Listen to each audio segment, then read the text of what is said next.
Hello dear students, मेरा नाम अनिल कुमार श्रीवास्तव है।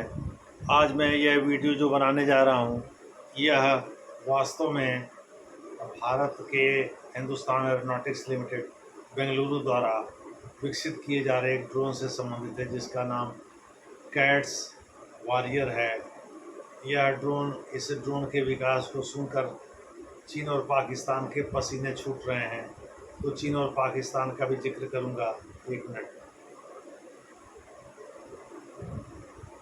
मोटे तौर पर आप कह सकते हैं कि मैं हिंदुस्तान एरोनॉटिक्स लिमिटेड द्वारा विकसित कैट्स वॉरियर नामक ड्रोन की चर्चा करूंगा, इसके विशेषताओं के बारे में बताऊंगा और फिर चीन और पाकिस्तान में जो घबराहट पैदा हो गई इसको देख करके उसके बारे में चर्चा करूंगा।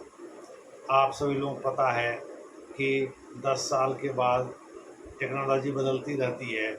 जैसे 80 के दशक में कंप्यूटर आया, राजीव गांधी उस समय देश के प्रधानमंत्री थे, तो ये हल्ला मचा दिया लोगों ने कि ये जॉब ले लेगा, जॉब ले लेगा। जॉब लिया नहीं, बल्कि कुछ अन्य लोगों को जो तकनीकी रूप से सक्षम थे उनको जॉब दिया। कुछ जॉब भी बेकार हुए होंगे, लेकिन कुछ सहूलियतें भी बढ़ी। पहले क्या था, कोई फाइल ढूंढने के लिए जो जखीरा है फाइलों का, उसमें आप तलाश रहे हैं, इधर से उधर पलट रहे हैं, ये ढूंढ रहे हैं, वो ढूंढ रहे हैं। अब क्या है, कंप्यूटर में एक क्लिक में, एक बटन में सारे आंकड़े आ जाता है ना। कि साइबर थ्रेट का भी थोड़ा खतरा बढ़ा इससे, यानी एक नई टेक्नोलॉजी, एक नया खतरा भी बढ़ा है। जो भी है, लेकिन सहूलियतें तो बढ़ी ही हैं। इसी प्रकार से फिर नई टेक्नोलॉजी का आगमन हुआ और अब की बार जो है, ये तो ज़्यादातर सिविल के क्षेत्र में इस्तेमाल होने लगा कंप्यूटर। लेकिन उसके बाद से डिफेंस के क्षेत्र में भी ड्रोन की टेक्नोलॉजी आई, यानी अनमैन्ड एरियल व्हीकल। दूसरे शब्दों में मानव रहित या चालक रहित लड़ाकू विमान, कम्बैट एयरक्राफ्ट की भांति होते हैं ये।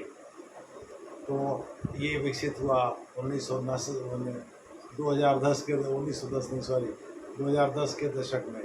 1940 के दशक में रॉकेट का विकास हुआ था। रॉकेट का खूब इस्तेमाल होता था और एक प्रकार से जहरीले गैस का भी इस्तेमाल होता था। लेकिन अब वो सब धूर्तता या अमानवीय कृत्य के अंतर्गत आता है जिनेवा कन्वेंशन के बाद। तो मुझे लगता है अब जो है ये इस तरह जिनेवा कन्वेंशन और वियना कन्वेंशन दोनों इसमें महत्वपूर्ण हैं। वियना कन्वेंशन युद्धबंदियों के साथ मानवता के व्यवहार करने की वकालत करता है, तो जिनेवा कन्वेंशन शांति से संबंधित है। खैर, 1960 के दशक में ये आए थे। 1961 और 1963 में वियना कन्वेंशन हुआ था। इसी के तुरंत बाद जो है जिनेवा कन्वेंशन भी हुआ था। खैर, हम उसमें डिटेल में नहीं जाएंगे। तो हम लोग चर्चा कर रहे हैं ड्रोन टेक्नोलॉजी की। आज से 10 साल पहले ये बात बहुत कम सुनी जाती थी, भाई कोई विमान मानव रहित होगा और वो शत्रु के क्षेत्र में जा कर के तबाही मचाएगा। वो हथियार भी ले जा सकता है, हथियार ड्रॉप भी कर सकता है, टो भी ले सकता है। साथ ही वह कम्बैट एयरक्राफ्ट की भांति जो है वो लड़ाई भी कर सकता है, अपने को ब्लास्ट करके उड़ा भी सकता है और किसी जगह पर तबाही भी मचा सकता है। तो भारत जो है ऐसे ही एक ड्रोन का विकास कर रहा है, जिसका नाम उसने रखा है कैट्स वॉरियर।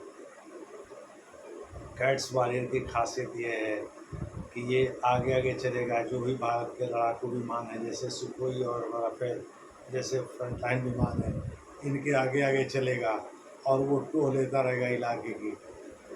और वो भारत के किसी भी चालक को कोई नुकसान नहीं पहुंचाएगा, ना भारत के किसी एयरक्राफ्ट या किसी अन्य सिस्टम को, डिफेंस सिस्टम को या डिफेंस टेक्नोलॉजी को या डिफेंस इक्विपमेंट को कोई नुकसान पहुंचाएगा। दरअसल जब इसको लगेगा, चूँकि इसका नाम कम्बैट एयरक्राफ्ट है, केवल टो लेने के लिए नहीं है। जब इसको लगेगा कि शत्रु के यहाँ खतरा ज़्यादा है और शत्रु बहुत चौकन्ना है और शत्रु हमको नुकसान पहुंचाएगा, तो ऐसे में खुद को उड़ा भी लेगा, ब्लास्ट करके शत्रु के खेमे में दहशत भी पैदा कर देगा, नुकसान भी भरपूर करेगा। इस मामले में हम सैनजू, जो कि चीन के रहने वाले एक स्टेट्समैन थे, SANTZU, आज से 2300 साल पहले करीब उन्होंने आर्ट ऑफ वारफेयर लिखा था, यानी युद्ध कौशल की कला। तो उसमें उन्होंने कहा था कि भाई आप जब भी युद्ध के मैदान में जाएं तो आप शत्रु की ताकत पूरी तरह से जानें और अपनी ताकत भी पूरी तरह से, शत्रु की वीकनेस और स्ट्रेंथ दोनों के बारे में आपको पता होना चाहिए, और आपको अपने वीकनेस और स्ट्रेंथ दोनों के बारे में पता होना चाहिए। विशेषकर शत्रु के वीकनेस और अपने स्ट्रेंथ के बारे में तो बिल्कुल ही जानकारी होनी चाहिए, यानी शत्रु को हम कैसे घेर सकते हैं, कैसे पटखनी दे सकते हैं, और उसके लिए आपके पास ताकत या संसाधन क्या उपलब्ध है, यह आपको पता होना चाहिए। तो कैट्स वॉरियर जो है इसी तरह का एक ड्रोन सिस्टम होगा। आप सभी लोगों को पता है कि हर 10 साल पे भारत में या विश्व में ही टेक्नोलॉजी बदलती रहती है। टेक्नोलॉजी में परिवर्तन केवल डिफेंस के क्षेत्र में नहीं, सिविल के क्षेत्र में भी देखने को मिलता है। लेकिन हम लोग बात कर रहे हैं ड्रोन टेक्नोलॉजी की, जो कि डिफेंस के क्षेत्र में ही ज़्यादातर देखने को मिलता है। हालांकि अब तो इसका व्यापक प्रयोग मौसम की जानकारी देने के लिए, सॉयल कंजर्वेशन की जानकारी देने के लिए, सॉयल के हेल्थ के बारे में बताने के लिए, फसली चक्र के बारे में जानकारी देने के लिए, आदि आदि के लिए ड्रोन का प्रयोग किया जा रहा है। ड्रोन का प्रयोग जीवन के लगभग हर क्षेत्र में, यहाँ तक कि मेडिकल क्षेत्र में भी किया जा रहा है। रोबोट से उसको जोड़ा गया है। रोबोटिक्स एक साइंस है जिसमें इंसान का काम मशीन करता है, उससे उसको जोड़ा गया है। तो इस प्रकार से ड्रोन टेक्नोलॉजी आजकल हर क्षेत्र में इस्तेमाल की जा रही है। तो ये ड्रोन ही है, कैट्स वाले भी एक ड्रोन ही है, लेकिन इसकी सबसे बड़ी खासियत है कि टो भी लेगा और शत्रु के खेमे में हाहाकार भी मचा सकता है अपनी मारक क्षमता से। इसके पीठ पर आप परंपरागत एक्सप्लोसिव विस्फोटक पदार्थ भी ला सकते हैं और आणविक हथियार भी ले जा सकता है, ये ले जाने में सक्षम है। इन दोनों की वजह से एक्चुअली चीन मान लीजिए इसको मार गिराएगा भी, इसमें इंसान तो होगा नहीं, या पाकिस्तान मार गिराएगा भी, इसमें इंसान तो होगा नहीं। ड्रोन की एक खासियत ही होती है। पाकिस्तान ने भी ऑपरेशन सिंदूर के दौरान कामिकाजे नामक ड्रोन, जो कि उसने टर्की से प्राप्त किया था, मुख्य रूप से चीन ने भी उसको दिया था HQ-9 सिस्टम के अतिरिक्त। HQ-9 सिस्टम तो एयर डिफेंस सिस्टम है, जिसको नष्ट कर दिया था भारतीय अटैक में, भारतीय ड्रोन सिस्टम में भी नष्ट कर दिया था। भारतीय मिसाइल हमले में भी कई जगह यह नष्ट हो गया था। HQ-9 का बहुत फैनफेयर के साथ, यानी वो S-300 की तर्ज पर रूस के बनाया गया था। लेकिन HQ-9 सिस्टम के तबाह होने के बाद चीन खुद ही परेशान है, वो भारत से कैसे निपटे। तो 5th की जगह 6th जनरेशन फाइटर एयरक्राफ्ट का वो विकास किया है और वो इससे पार पाने की कोशिश कर रहा है। लेकिन भारत भी कम शातिर नहीं है। भारत ने भी S-500 पर बातचीत शुरू कर दिया है रूस से लेने के लिए, जो कि 6th जनरेशन चाहे फाइटर एयरक्राफ्ट हो या हाइपरसोनिक मिसाइल हो, सबको नष्ट करने की क्षमता रखता है। जबकि साधारण रूप से जो बियॉन्ड विजुअल रेंज या मिसाइल होती हैं, उनको तो नष्ट S-400 भी कर सकता है, लेकिन S-500 इन सबको नष्ट कर सकता है। लो अर्थ ऑर्बिट में जितने भी डिफेंस इक्विपमेंट घुसेंगे, उन सब की पहचान कर शत्रु के उन सबको नष्ट कर सकता है। ये भी सरफेस टू एयर मिसाइल है, इसमें लगे होते हैं। तो surface to air missile system ये होते हैं। ड्रोन भी एक प्रकार से मिसाइल की या लड़ाकू विमान की भूमिका निभाते हैं। एक बार इनको छोड़ दें तो जनरली बीच में इनका मार्ग बदला नहीं जा सकता। ये ज़्यादातर गाइडेड होते हैं, लेकिन इसमें क्रूज भी आ गए हैं जिनका मार्ग बीच में बदला जा सकता है, या क्रूज होते हैं, गाइडेड का मार्ग बदला जाए, यानी गाइडेड मैंने गाइडेंस के हिसाब से काम करता है।